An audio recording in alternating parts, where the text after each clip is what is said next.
Oke, Bapak mulai aja ya. Mungkin ini juga nggak terlalu banyak juga untuk ngebahas IPA di struktur dan fungsi sistem pernapasan, karena emang materinya sedikit banget. Oke, udah pada punya bukunya? Ada Pak. Ada yang lain ada? Udah dibagiin? Udah ya? Oke, kalian bisa buka di bab 2 khususnya struktur dan fungsi sistem pernapasan. Oke, kita mulai. Assalamualaikum warahmatullahi wabarakatuh.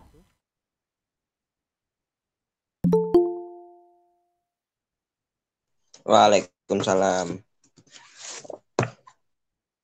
Oke, semoga kalian tetap berada di Google Meet kalian ya. Jangan hanya jadi orang pasif saja. Kita akan membahas mengenai struktur dan fungsi sistem pernapasan pada manusia. Kalau kita lihat, ini berkaitan dengan yang namanya paru-paru sesuai dengan gambar ya. Nah, kita akan berpikir nih, biasanya kalau kita amati di hidung kalian itu terdapat rambut-rambut. Nah, kalian tahu nggak sih fungsi rambut-rambut? Mungkin sini ada yang tahu fungsi rambut-rambut pada hidung? Ada yang tahu? Dan kenapa sih kadang-kadang ya maaf, ada upil di hidung kalian tuh? Itu kenapa sih biasanya? Ya kita diskusi dulu. Ada yang tahu? Menyaring partikel debu, Pak. Iya, mencaring partikel debu. Apalagi selain itu? Ada lagi?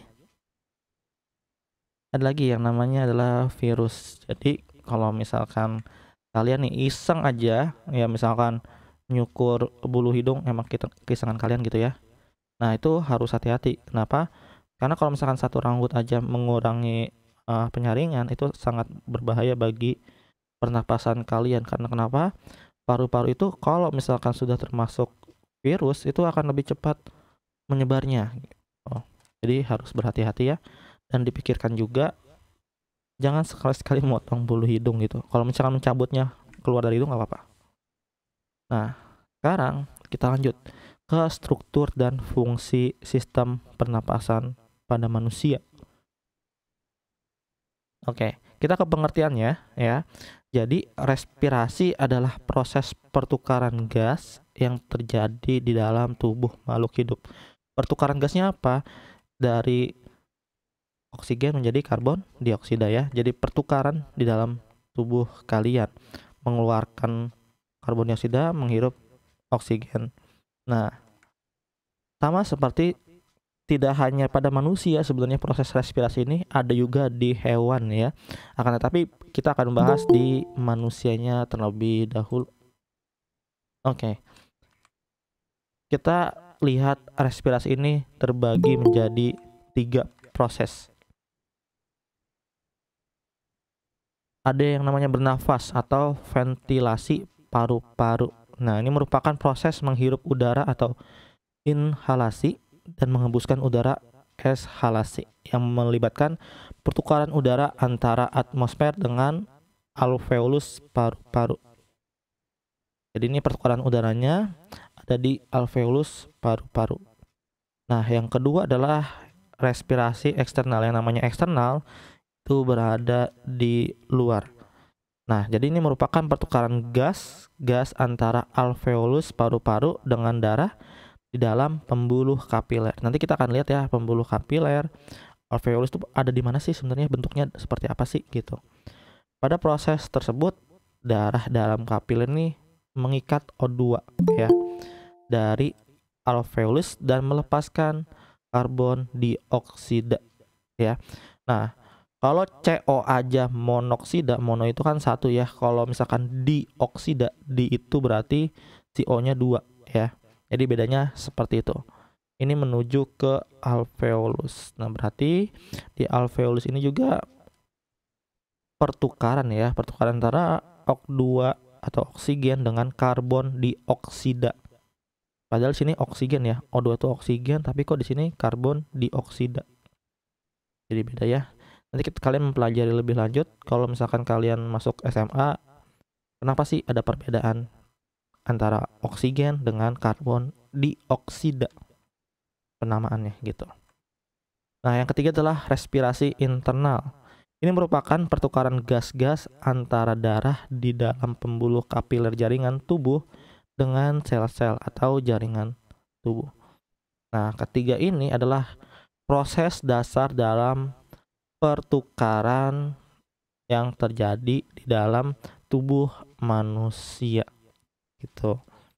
Nah, aja untuk kalian mencatatnya nanti aja setelah kalian mendengarkan presentasi ini, karena nanti akan di-share juga video daring kita dan materinya begitu ya, berupa PDF.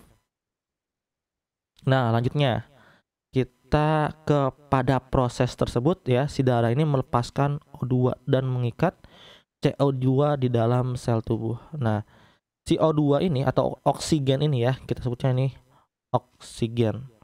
Kalau O3 itu ozon. Nih, kalau kalian jadi bedanya, O2 itu oksigen ya. O3 itu ozon. Itu sekedar pengetahuan umum aja untuk membedakan O2 sama O3. Jadi si O2 ini fungsinya digunakan untuk reaksi metabolisme tubuh. Metabolisme tubuh yaitu kayak misalkan keringat ya, itu kan untuk proses reaksi metabolisme tubuh. Kalau misalkan nggak ada oksigen, bagaimana caranya keluar si keringat ini? Nggak bisa ya kalau nggak ada oksigen. Selama proses ini dihasilkan energi berupa ATP dan sisa metabolisme berupa karbon dioksida ya, CO2 karbon dioksida. Proses yang terjadi di dalam sel tersebut disebut dengan respirasi seluler ya.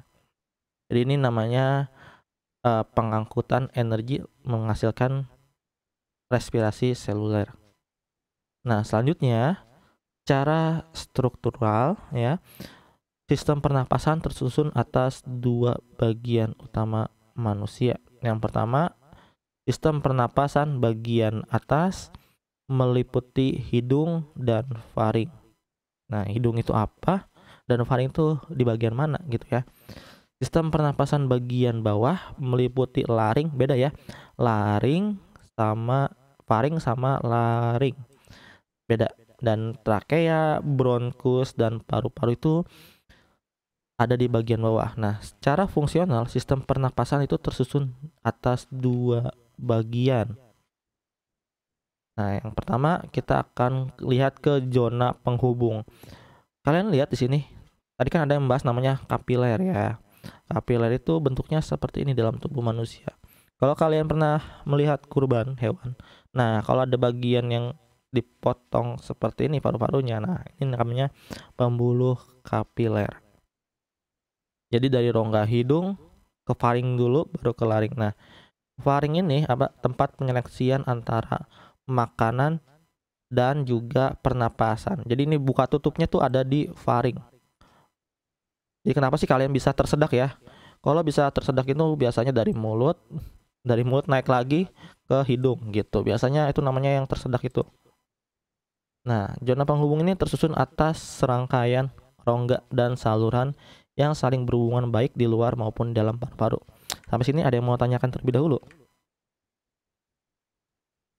Ada yang mau tanyain?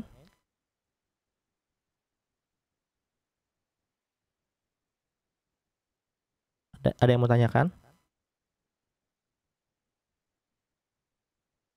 Oke, kalau nggak ada, iya, kalau nggak ada kita lanjut ya. Jadi bagian penghubung ini meliputi hidung, faring, laring, trakea, bronkus, dan bronkeolus. Fungsi dari bagian penghubung yaitu menyaring, menghangatkan, dan melembabkan udara serta menyalurkan udara menuju paru-paru. Nah, udara ini kan kalau di Indonesia kebetulan sejuk ya. Bagaimana kalau misalkan di luar gitu ya. Nah, di luar itu yang menyebabkan dari yang misalkan panas itu menjadi menghangatkan. Menghangatkan itu beda ya sama panas. Jadi kalian bisa mencari perbedaan apa sih hangat, apa sih panas. Itu dua hal yang berbeda. Nah, selanjutnya kita ke zona respirasi. Ini tersusun atas jaringan dalam paru-paru yang berperan dalam pertukaran gas yaitu pada alveolus. Nah, alveolus ini kayak bentuknya seperti telur ya. Kalau dilihat Nah, ini adalah tempat terjadinya pertukaran gas. Bentuknya emang kecil, akan tetapi banyak ya, kecil tapi banyak. Nah, inilah yang menyimpan dan menukarkan gas karbon dioksida dan juga dengan oksigen seperti itu. Jadi sungguh menakjubkan dan ya inilah ciptaan Allah ya, dengan sistematikanya yang sangat kita ketahui gitu. Walaupun kecil tapi apabila satunya nggak ada, siapa tahu bisa kita kekurangan sesak nafas, oksigennya berkurang. Nah, kita lanjut. Sekarang masuk ya ke bagian hidung. Ke bagian hidung. Nah, di hidung kita tahu ya ada namanya rambut hidung. Nah, rambut bukan bulu hidung ya. Tadi kalau rambut hidung itu kan ya seperti rambut manusia. Kalau bulu itu kan kayak yang hewan ya, apalagi unggas. Jadi beda. Misalkan ada, kita lihat lagi di sini ada namanya selaput lendir. Nih, selaput lendir. Kita lihat selaput lendir.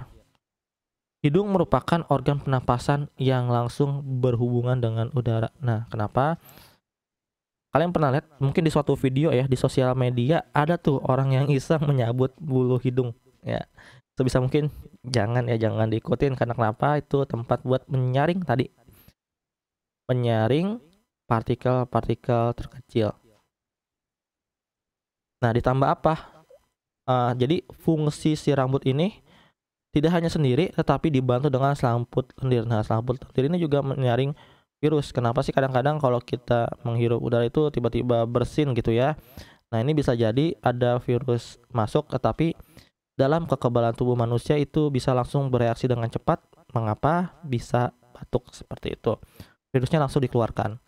Nah, selanjutnya di rambut-rambut hidung ini berfungsi tadi menyaring partikel debu atau kotoran yang masuk bersama udara ya. Tadi siapa yang menjawab ini yang awal-awal?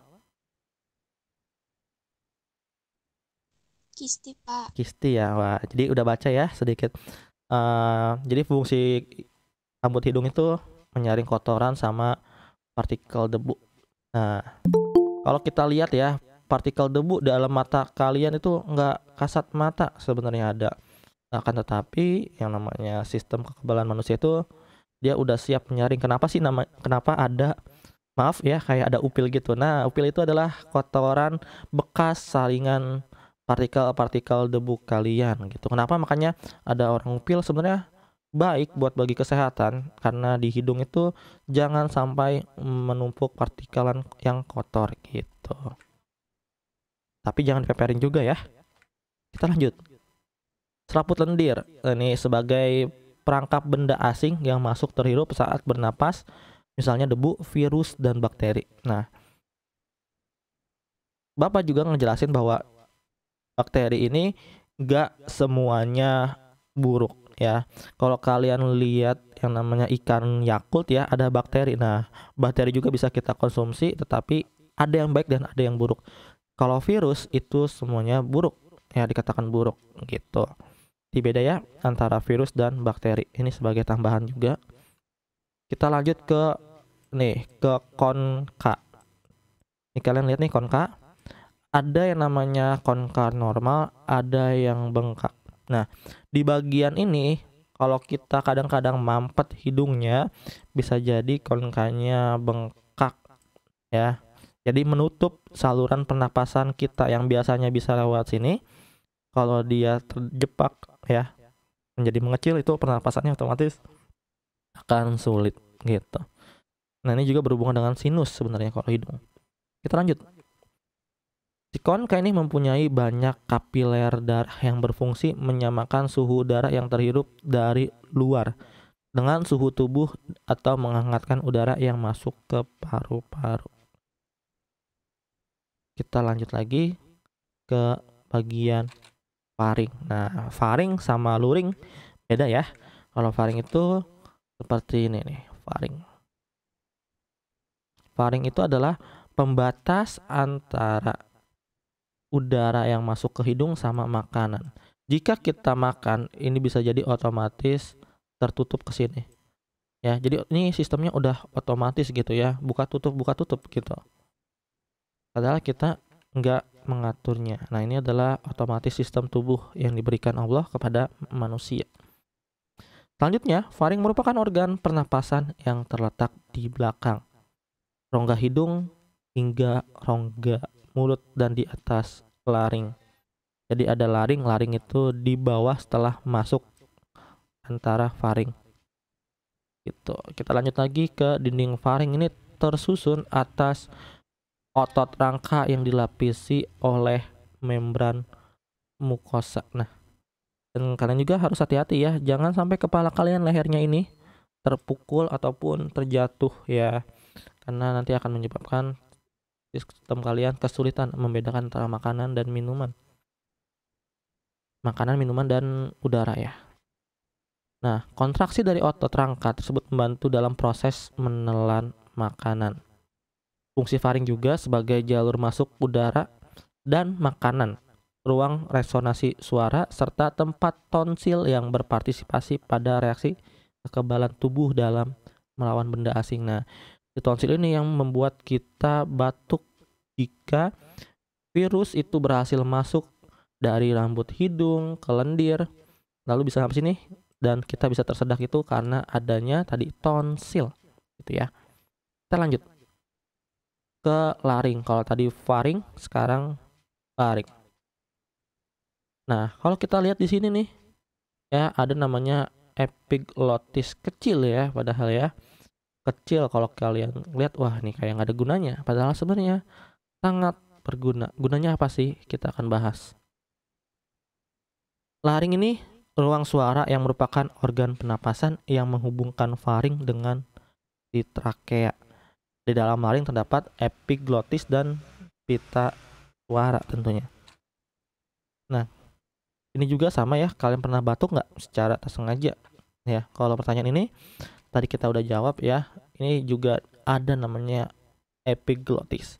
Berupa katup tulang rawan yang berbentuk seperti daun yang dilapisi oleh sel-sel epitel.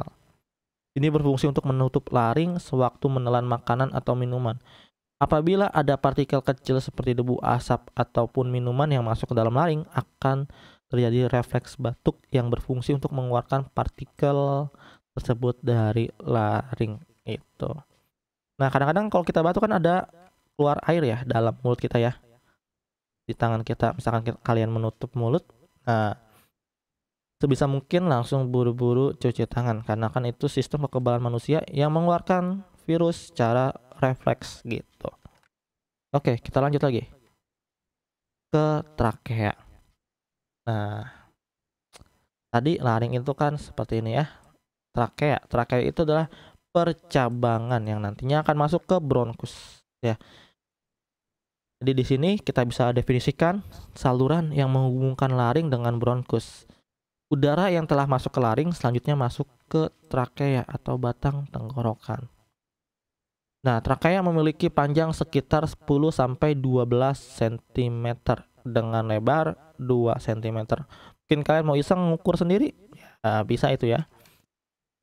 Nah, dindingnya tersusun dari cincin-cincin tulang rawan. Jadi di sini banyak kenapa yang ini ya, biru muda dan selaput lendir yang terdiri atas jaringan epithelium bersilia.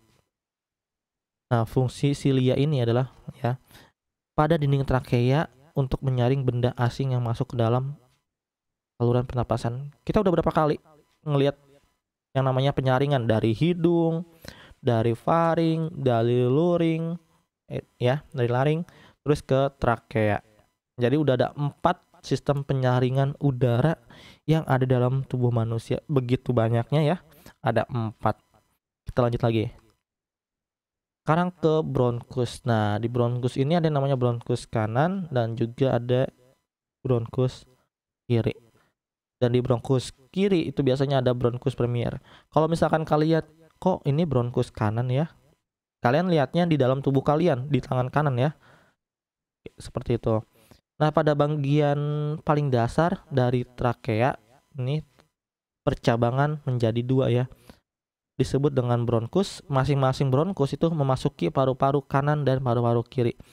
Kenapa sih kita tuh punya ada 2 paru-paru? Nanti dijelaskan ya kenapa sih manusia ada 2 paru-paru. Dan apa sih yang membedakan antara paru-paru kiri dengan paru-paru kanan? Seperti itu. Struktur bronkus hampir sama dengan trakea tetapi lebih sempit. Nah, bentuk tulang rawan bronkus tidak teratur tetapi berselang-seling dengan otot polos. Sekarang kita lanjut ke bronkeolus. Nah, bronkeolus ini bercabang-cabang lagi ya. Terlalu banyak cabangnya untuk menyaring udara aja loh, gitu ya. Tetapi membutuhkan waktu yang sangat cepat, berdetik-detik gitu untuk menyaring. Pada ujung bronkeolus terdapat gelembung-gelembung yang sangat kecil dan berdinding tipis yang disebut dengan alveolus atau jamaknya alveoli. Jadi kalau misalkan satu itu namanya alveolus, tapi kalau banyak ya itu namanya alveoli. Kita lihat nih di sini. Ini bagian padahal yang sangat penting pada bagian dalam paru-paru ya. Tempat pertukarnya oksigen dan karbon dioksida nih di sini ya. Padahal bagian kecil ini kalau misalkan nggak ada tubuh manusia mungkin bisa mati ya. Walaupun ada jantung begitu cepatnya.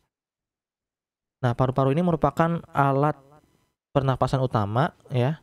Paru-paru terbagi menjadi dua bagian yaitu paru-paru kanan, nih yang kanan ya, nih, dan paru-paru kiri atau pulmosinester. Kalau paru kanan itu namanya pulmodexter ya, yang terdiri atas dua lobus. Nah, ini adalah bedanya kenapa sih paru-paru kanan dan kiri itu berbeda ya. Yang kanan punya 3 lobus dan yang kiri itu mempunyai 2 lobus. Bahayanya kalau misalkan kalian sering ya merokok mungkin rusak paru-paru kalian, apalagi yang kanan. Wah, itu udah sedikit berat ya karena di sini udah ada 3 lobus aja menghilang itu udah cukup menyulitkan untuk bernafas. Nah, paru-paru dibungkus oleh selaput rangkap 2 yang disebut dengan pleura. Ini pleura ini berupa kantung tertutup yang berisi cairan limfa. Fungsinya apa? Yaitu melindungi paru-paru dari gesekan saat membran mengembang dan mengempis. Kalau kalian lihat kan paru-paru kita nanti bisa bersinggungan dengan dinding-dinding yang ada di tulang ya, seperti itu. Di dalam paru-paru terdapat bagian yang berperan dalam pertukaran gas, oksigen, dan karbon dioksida yaitu di alveolus. Seperti ini. Sebenarnya cukup banyak di paru-paru kalian, tapi yang tergambar mewakili saja. Jadi seperti sedikit ya, padahal banyak banget. Oke, kita lanjut. Paru-paru merupakan alat pernapasan utama, di mana paru-paru ini dibungkus oleh selaput rangkap 2 yang disebut dengan pleura. Pleura ini berupa kantung tertutup yang berisi cairan limfa. Tuh. Nah, pleura itu berfungsi melindungi paru-paru dari gesekan saat mengembang mengempis di dalam paru-paru. Sama seperti tadi ya. Kalau ini fungsinya dan kita bisa lanjut lagi ke bagian paling penting. Tempat di mana oksigen dan karbon dioksida ini bertukar tempat terjadinya di alveolus. Nah, dinding alveolus ini tersusun atas satu lapisan jaringan epitel pipih, di mana yang strukturnya ini memudahkan molekul-molekul gas melaluinya. Dengan batasannya itu kapiler darah, sehingga gas-gas dalam alveolus itu dapat dengan mudah mengalami pertukaran dengan gas-gas yang ada di dalam darah.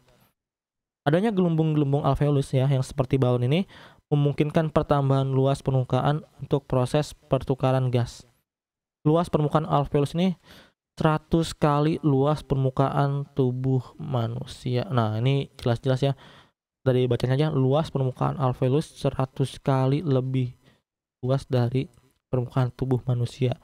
Besarnya luas permukaan seluruh alveolus dalam tubuh paru-paru menyebabkan penyerapan oksigen lebih efisien. Jadi kalau misalkan kalian lihat gambar itu kan kecil ya, segini sedikit ya. Akan tetapi itu mewakili saja.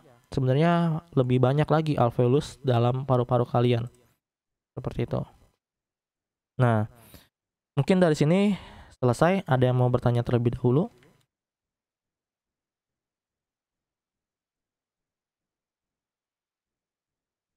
Ada yang mau bertanya? Enggak, Pak. Enggak. Nah, di sini Bapak absen terlebih dahulu ya untuk kalian, Bapak akan mengecek lagi kehadirannya. Kalau Bapak bilang absen nama kalian, kalian sebut bilang hadir ya. Torik ada? Torik ada?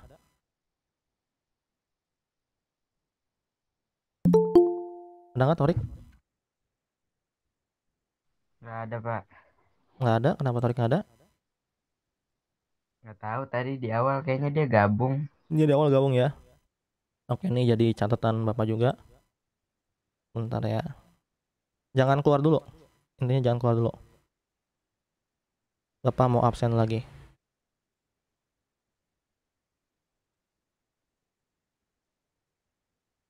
Oke. Terus apa lagi nih? Isti ada? Isti masih hadir? Ada, Pak. Ada. Kesya Fahira ada? Hadir, Pak. Hadir. Diki Dharma, Hadir, Pak. Zidan Yazid. Zidan ada? Ada Zidan Yazid?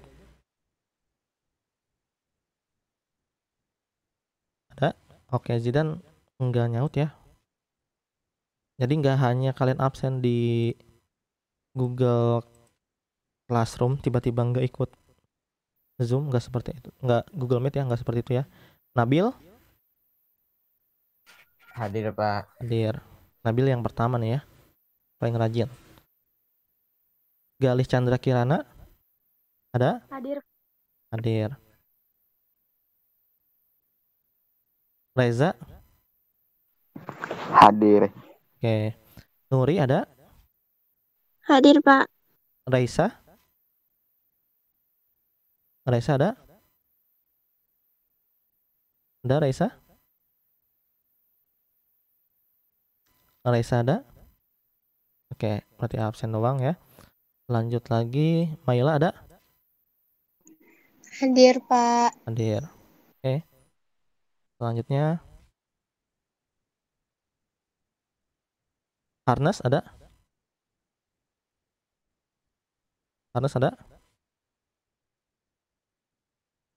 Sekali lagi, Harnas ada? Nggak ada ya. Ismat ada? Hadir, Pak. Oke.